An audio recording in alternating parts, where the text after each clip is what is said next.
Hi guys. स्वागत है आप लोगों का एक बार फिर से मेरे यूट्यूब चैनल पे। यहाँ पे आज हम लोग क्लास 12th हिस्ट्री के सब्जेक्टिव क्वेश्चंस को देखेंगे, जिसमें मुख्य रूप से हम लोग शॉर्ट को देखेंगे, क्योंकि आपको पता होगा कि टोटल 30 क्वेश्चन जो है शॉर्ट में पूछे जाते हैं, जिसमें से 15 आपको बनाना होता है। ठीक है ना, जो कि आपको 30 नंबर दे जाता है। एक क्वेश्चन 2-2 नंबर का होता है। ये आपके एग्जाम के लिए काफी ज्यादा इंपॉर्टेंट है। इसमें बहुत सारे ऐसे क्वेश्चन हैं जो कई बार पूछे जा चुके हैं और इस बार भी पूछे जाएंगे, जो कि मैं आपको बता दूंगा बीच बीच में कि कौन सा क्वेश्चन इस बार पूछा जा रहा है। इसलिए आप लोग वीडियो को स्किप नहीं करेंगे। तो चलिए शुरू करते हैं आज का ये सेशन और देखते हैं पहला क्वेश्चन। रॉलट एक्ट के बारे में बताएं। रॉलट एक्ट अंग्रेजों द्वारा 1919 में लाया गया था। इस कानून के द्वारा किसी भी भारतीय को सिर्फ संदेह के आधार पर गिरफ्तार किया जा सकता था। इसके विरोध में भारतीयों ने इस कानून को काला और अपराधी कानून कहा था। इसे बिना अपील, बिना दलील और बिना वकील कानून भी कहा गया। इसके विरोध में बहुत सारे आंदोलन हुए। गांधी जी ने इसके विरोध में असहयोग आंदोलन शुरू करने की धमकी दी थी। चलिए 2 नंबर देखते हैं। रैयतवाड़ी व्यवस्था क्या है? रैयत का मतलब होता है किसान। ठीक है, तो रैयतवाड़ी व्यवस्था के तहत अंग्रेज सीधे किसानों से कर वसूलते थे। इससे पहले सबसे पहले इसे दक्षिण भारत में लागू किया गया। इस व्यवस्था में जमीन का जो मालिक होता था वो क्या होता था? सीधे किसान होता था। ठीक है ना। चलिए 3 नंबर क्वेश्चन देखते हैं। त्रिपिटक क्या है? त्रिपिटक का शाब्दिक अर्थ होता है 3 टोकरियां। ठीक है ना। बौद्ध धर्म का सबसे प्रमुख ग्रंथ है। इसमें भगवान बुद्ध के उपदेशों को संग्रहित किया गया है। त्रिपिटक बौद्ध धर्म के प्राचीनतम ग्रंथों में से एक ग्रंथ है। इसे बौद्ध धर्म के सभी धड़े मानते हैं। चलिए हम लोग 4 नंबर देखते हैं। 4 नंबर कहता है 1857 की धार्मिक क्रांति को बताएं या उसके कारण को बताएं। 1857 की क्रांति 10 मई, यहाँ पे 20 लिखा है लेकिन आप लोग 10 पढ़ लीजिएगा। 10 मई 1857 को शुरू हुई थी। इसके बहुत सारे कारण थे। इसके प्रमुख कारणों में से एक था धार्मिक कारण भी। अब ये शुरू कैसे हुआ? अंग्रेजों ने अपना राइफल बदला, नया राइफल लाया इनफील्ड। ठीक है, और इसको सेना में शामिल कर दिया। इसके कारतूस में मुंह पे चर्बी लगा हुआ था, जिसे दांत से काटना होता था। ऐसा माना जाता है कि कारतूस जो था वो सूअर और गाय की चर्बी से बनी होती थी, जिससे भारतीयों के धर्म नष्ट नष्ट होते थे, जिसके चलते यह आंदोलन शुरू हुआ। चलिए 5 नंबर क्वेश्चन हम लोग देखते हैं। झूम की खेती के बारे में बताएं। झूम की खेती बहुत पुरानी तरीका है खेती करने का। इसमें क्या किया जाता है? पहले पेड़ और वृक्ष, झाड़ झाड़ियों को काट दिया जाता है, उसको जला दिया जाता है। फिर जो भूमि साफ होता है उसको कुदाल और फावड़ों से जोत दिया जाता है और उसमें बीज की बुआई की जाती है और खेती की जाती है। यह भारत के पहाड़ी क्षेत्रों में अभी भी प्रचलित है। चलिए 6 नंबर क्वेश्चन देखते हैं। मोहनजोदड़ो के स्नानागार के बारे में बताएं। हड़प्पा सभ्यता के सबसे बड़े शहर मोहनजोदड़ो के दुर्ग में यानी ऊपरी नगर में एक विशाल तालाब था, जिसे स्नानागार कहते हैं। उस समय के लोग यहाँ पे क्या करने आते थे? धार्मिक अवसरों पर स्नान करने आते हैं, धार्मिक अवसरों पे। यह उस समय की कलाकृति के अद्वितीय नमूना था। ठीक है ना। तालाब के 3 तरफ से बहुमंजिला इमारतें थी। इसी इमारत में किसी में एक कुआं था, जिससे पानी आता था इस तालाब में। ठीक है। तालाब में जाने के लिए यानी स्नानागार में जाने के लिए सीढ़ियां बनी हुई थी। आगे बढ़ते हैं और देखते हैं 7 नंबर क्वेश्चन। संथाल विद्रोह के बारे में व्याख्या करें। संथाल एक जनजाति है भारत की। यह जनजाति पहले पश्चिम बंगाल, बिहार और झारखंड के इलाकों में रहा करती थी। इसका मुख्य कारण क्या था? काम जो था वो खेती करना था। संथाल विद्रोह 1855 में शुरू हुआ, जो कि अंग्रेजों के खिलाफ था, और उसको अंग्रेजों ने 1855 में शुरू हुआ था, 1856 में इसको दबा दिया। यह भागलपुर के नजदीक राजमहल की पहाड़ियों में शुरू हुआ था। इसके प्रमुख नेता सिद्धू कान्हू चांद और भैरव थे। चलिए आगे बढ़ते हैं और देखते हैं 8 नंबर।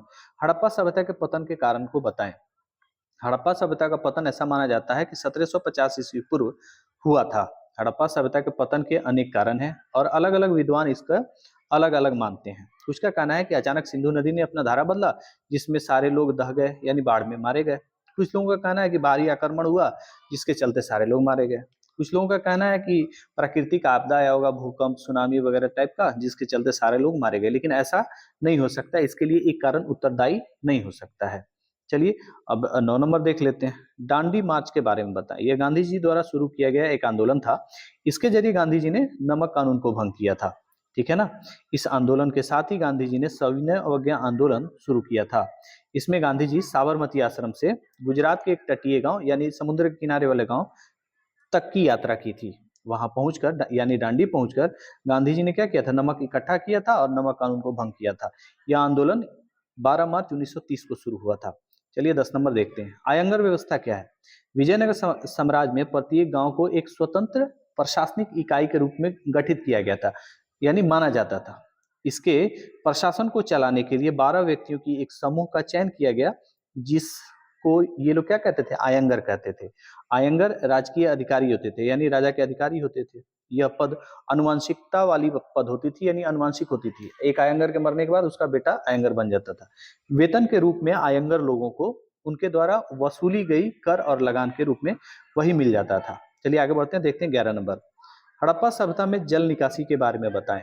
हड़प्पा सभ्यता की विशेषताओं में सबसे बड़ी विशेषता नालों और गलियों का निर्माण था। वहां पर शहर की जल निकासी काफी अच्छी तरह से होती थी। ठीक है ना? हड़प्पा सभ्यता के सभी शहरों में गलियों नालियों का एक ग्रिड बिछा हुआ था, एकदम चारों तरफ से वो जाल बिछ गया था। यह नालियां कच्ची और पक्की ईंटों के द्वारा बनी हुई थी। सभी घरों की नालियां सड़कों के साथ लगने वाली नालियों में जाके गिरती थी और पानी जो है वो शहर से बाहर चला जाता था। चलिए हम लोग 12 नंबर देखते हैं। गोपुरम क्या है? गोपुरम एक स्मारकीय अट्टालिका है। यह दक्षिण भारत के मंदिरों के द्वार पर स्थित होता है और वहीं पर उसको सजाया गया रहता है। यह शिल्प से बना एक अनूठा नमूना है। यह हिंदू मंदिरों में स्थापित एक प्रमुख अंग है। चलिए 13 नंबर देखते हैं। आगे बढ़ने से पहले मैं आप लोगों से रिक्वेस्ट करूंगा, अगर ये वीडियो अच्छा लग रहा हो, किसी काम का हो, तो चैनल को सब्सक्राइब कर दें, अपने दोस्तों में शेयर करें। और मेरे चैनल पे आपको बहुत सारे सब्जेक्ट का ऑब्जेक्टिव क्वेश्चन मिल जाएगा, जो आपके एग्जाम के लिए काफी ज्यादा फायदेमंद होगा। 13 नंबर देखते हैं। दिगंबर और श्वेतांबर के बारे में बताएं। दिगंबर और श्वेतांबर जैन धर्म के मानने वाले दो धड़े हैं। इन दो पार्ट के लोग हैं। दिगंबर लोग अक्सर जंगलों में रहते हैं और ये कोई कपड़ा वपड़ा नहीं पहनते हैं। वहीं श्वेतांबर अक्सर उजला वस्त्र धारण करते हैं। चलिए 14 नंबर देखते हैं। अकबर की धार्मिक नीति का वर्णन करें। अकबर ने सभी धर्म को बराबर मानते हुए अपनी नीति बनाई थी। सबसे पहले उसने दास प्रथा को बंद किया। 1863 में उसने तीर्थ यात्रा कर बंद कर दिया, जिससे उसके बाद उसने जजिया कर भी बंद कर दिया अकबर ने। ठीक है ना? उसने सभी धर्मों को मानने की छूट अपने प्रजा को दी थी। उसने सभी धर्म की अच्छी बातों को शामिल कर एक नई धर्म बनाया, जिसे हम लोग दीने इलाही कहते हैं। चलिए 15 नंबर देखते हैं। 15 नंबर कहता है भारत छोड़ो आंदोलन के बारे में बताएं। भारत छोड़ो आंदोलन 1942 में शुरू हुआ था। कब शुरू हुआ था? 1942 में। यह महात्मा गांधी द्वारा किया गया सबसे बड़ा आंदोलन था, जिसने अंग्रेजों की नींद हराम कर दी थी। आंदोलन शुरू होते ही सभी बड़े नेताओं को अंग्रेजों द्वारा गिरफ्तार कर लिया गया, लेकिन आंदोलन बहुत जोर से शोर से चला, क्योंकि भारतीयों ने भी तैयारी कर रखी थी। इस आंदोलन में समाज के सभी वर्गों के लोगों ने हिस्सा लिया। यह आंदोलन पूर्ण स्वतंत्रता की मांग के लेकर के की गई थी। चलिए 16 नंबर देखते हैं। कार्बन 14 विधि क्या है? कार्बन 14 पद्धति के सहारे हम बहुत पुराने तिथियों की ज्ञात करते हैं। किसी वस्तु के उम्र को ज्ञात करते हैं कि ये कब की वस्तु है। यह वैज्ञानिक विधि है। इसके तहत प्राचीन सभ्यताओं की तिथि का भी निर्धारण किया जाता है। किसी भी वस्तु का काल यानी उसका उम्र ज्ञात करने के लिए हम C14 यानी कार्बन 14 पद्धति का उपयोग करते हैं। 17 नंबर क्वेश्चन देखते हैं। महात्मा बुद्ध के उपदेशों को बताएं। जैसे कि हम सब जानते हैं, गौतम बुद्ध बौद्ध धर्म के प्रवर्तक थे, जिनका जन्म 563 ईस्वी पूर्व लुम्बिनी में हुआ था, कपिलवस्तु में। उन्होंने अपना पहला उपदेश कहाँ दिया था? सारनाथ में दिया था। उन्होंने जीवन जीने के अष्टांगिक मार्गों का उपदेश दिया था। 18 नंबर देखते हैं। 18 नंबर कहता है अल-बिरूनी कौन था? अल-बिरूनी ख्वारिज में 973 में पैदा हुआ था। वो एक बहुत बड़ा विद्वान था। उसने कई भाषाओं का ज्ञान प्राप्त था। महमूद गजनी जब भारत आया तो वो भी उसी के साथ भारत आया था। भारत आने के बाद अल-बिरूनी ने संस्कृत की शिक्षा ली। यह ऑब्जेक्टिव में पूछ सकता है। उसने भारत यात्रा को अपनी किताबुल हिंद में लिखा है। 19 नंबर देखते हैं, जो कि आज का लास्ट क्वेश्चन होगा। सिंधु घाटी सभ्यता के नगर निर्माण के बारे में बताएं। हड़प्पा सभ्यता में नगर निर्माण का यानी सिंधु घाटी सभ्यता में नगर निर्माण का एक बहुत सुंदर नजारा देखने को मिलता है। यह काल की इस काल की शहरों में सड़कों और नालियों का जाल बिछा हुआ था। ठीक है ना? यानी चारों तरफ जाल था, नाली थी। किस चीज का जाल था? नालियों और सड़कों का। सभी सड़कें, यहाँ पे सड़कें लिखे हैं, कुछ सदके हो गया है। ये क्या है? सड़कें। सभी सड़कें एक दूसरे को समकोण पे काटती थी। ठीक है ना? यहाँ के नगर दो स्तरीय होते थे। ऊपरी नगर को दुर्ग या गढ़ी कहते थे और निचली नगर को हम लोग निचला नगर कहते थे। ऊपरी नगर में प्रशासनिक और राजा टाइप के लोग रहा करते थे। तो ये था आज हिस्ट्री के सब्जेक्टिव क्वेश्चन, टोटल 19 है, जो कि आपके एग्जाम में आने का बहुत ज़्यादा चांस है। तो मिलते हैं हम लोग नेक्स्ट वीडियो में, तब तक के लिए बाय बाय, थैंक यू।